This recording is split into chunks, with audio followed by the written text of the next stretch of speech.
आजच्या व्हिडिओमध्ये आपण मुलांसोबत एक मजेदार प्रयोग करणार आहोत।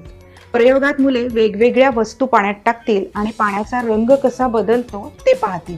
या प्रकारच्या उपक्रमात मुले त्यांच्या कुतूहलानुसार संकल्पना तयार करू शकतील, त्यासंबंधी प्रयोग करू शकतील आणि त्यांच्या मागील अनुभवांनुसार समस्या सोडवू शकतील, जे त्यांच्या बोधात्मक विकासास मदत करेल। यासाठी तुम्हाला ग्लास, पाणी, कॉफी, हळद आणि वेगवेगळ्या पाण्याचे रंग लागतील। चला तर बघूयात अंगणवाडीमध्ये ताई हा उपक्रम कसा घेत आहे।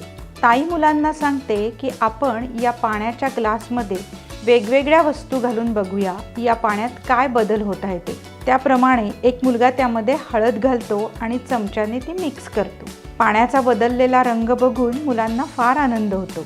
मग ताई पाण्याचा बदललेला रंग कोणता आहे ते विचारते। कोणताच रंग नसलेले पाणी पिवळ्या रंगाचे झाले असे सांगत ताई दुसरा ग्लास घेते आणि त्यामध्ये मुलांना कॉफी घालायला सांगते। कोणत्या रंगाचे पाणी तयार झाले असे विचारते। ब्राऊन रंगाचे झाले असे मुले सांगतात। हे करताना मुलांना फार गंमत येते, हो ना? आता पिवळ्या रंगाची बाटली हातात घेऊन ताई विचारते, जर आपण हा रंग पाण्यात टाकला तर पाण्याचा रंग कोणता होईल? मुले पिवळा असे उत्तर देतात। होताना हा खेळ मजेशीर?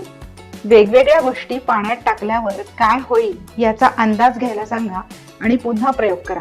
पाण्याशी संबंधित असे आणखी प्रयोग मुलांना करायला लावा। कोणते रंग एकत्र टाकले की कोणते रंगीत पाणी तयार होते, काय बुडेल, काय तरंगेल, काय विरघळेल इत्यादीचा अंदाज मुलांना घ्यायला सांगा। पुन्हा भेटूया एका नवीन खेळासह एका नवीन व्हिडिओमध्ये।